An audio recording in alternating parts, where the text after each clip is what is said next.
আসসালামু আলাইকুম। আজকে তৈরি করব ফুলকপির পাকোড়া। আজকাল বাচ্চারা একদমই সবজি খেতে চায় না, তাই এইভাবে ফুলকপির পাকোড়া তৈরি করে দিলে ওরা আনন্দেই খেয়ে নেবে। আশা করছি আজকের এই রেসিপিটি ভালো লাগবে। ভালো লেগে থাকলে পেজটিকে ফলো করে চ্যানেলটিকে সাবস্ক্রাইব করে রাখার অনুরোধ রইল। চলুন দেখি কিভাবে ফুলকপির পাকোড়া তৈরি করতে হয়। এজন্য এখানে আমি কিছু ফুলকপি কেটে ধুয়ে তারপর পানি ঝরিয়ে নিয়েছি। এখন চলে যাব চুলায়। চুলায় একটা পাতিলের মধ্যে পানি ফুটতে দিব। পানিটা ফুটে উঠলে ফুলকপিগুলো ঢেলে দিব। 1 মিনিটের মতো বয়েল করে নিব। তারপর পানি থেকে ছেঁকে উঠিয়ে রেখে দিচ্ছি। এবার আমি একটা ব্যাটার তৈরি করে নিব। এর জন্য এখানে 1 কাপ বেসন নিয়েছি, 1/2 কাপ পরিমাণ চালের গুঁড়া নিয়েছি, 1/4 চা চামচ পরিমাণ লাল মরিচ পাউডার, হলুদ গুঁড়ো, ধনিয়া গুঁড়ো, লবণ স্বাদ মতো, জিরা গুঁড়ো, গরম মশলা গুঁড়ো।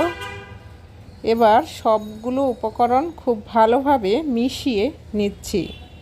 মিশিয়ে নেওয়া হয়ে গেলে এ পর্যায়ে দিয়ে দিব 1 চা চামচ পরিমাণ আদা এবং রসুন পেস্ট।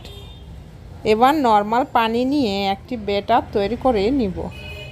পানি দিয়ে খুব ভালোভাবে ব্যাটারটা তৈরি করে নিতে হবে, যেন কোনো প্রকার লাম্পস না থাকে, সেইভাবে ব্যাটারটা তৈরি করে নিচ্ছি। তো আমার এই ব্যাটারটা একটু ঘন মনে হচ্ছে, এজন্য আমি আরও একটু পানি মিশিয়ে ব্যাটারটাকে একটু পাতলা করে নিচ্ছি। তো ব্যাটারের ঘনত্বটা ঠিক এই রকম হবে। এখন আগে থেকে যে ভাপিয়ে রাখা ফুলকপিগুলো এবার ব্যাটারের মধ্যে খুব ভালোভাবে মিশিয়ে নিব। ব্যাটারটা একটু পাতলা হলে ভালো হয়, ঘন হলে কিন্তু এটার কুটিংটা বেশি ভারী হয়ে পড়বে। চলে যাচ্ছি চুলায়। চুলায় একটা প্যানের মধ্যে ডুবো তেল নিব আর এক এক করে ফুলকপিগুলোকে দিয়ে দিব। তারপর মিডিয়াম আঁচে ফুলকপিগুলোকে ব্রাউন করে এপিট ওপিট করে ভেজে নিব। চালের গুঁড়া দেওয়ার কারণে উপরের কোটিংটা কিন্তু একদম ক্রিস্পি হবে। তো ব্রাউন কালার হয়ে গিয়েছে, আমি এখন একটা স্ট্রেনারের সাহায্যে উঠিয়ে নিচ্ছি। তো দেখলেন তো খুব সহজে কিভাবে ফুলকপির পাকোড়া তৈরি করা যায়। এইভাবে পাকোড়া তৈরি করে বাচ্চাদেরকে দিতে পারেন, বাচ্চারা কিন্তু আনন্দ করেই খেয়ে নেবে। কী ধরনের রেসিপি পেতে চান সেটা কিন্তু কমেন্ট বক্সে জানিয়ে দিতে পারেন। আর রেসিপিটি ভালো লাগলে আপনার ফ্যামিলি এবং ফ্রেন্ডসদের সঙ্গে শেয়ার করে দিতে পারেন।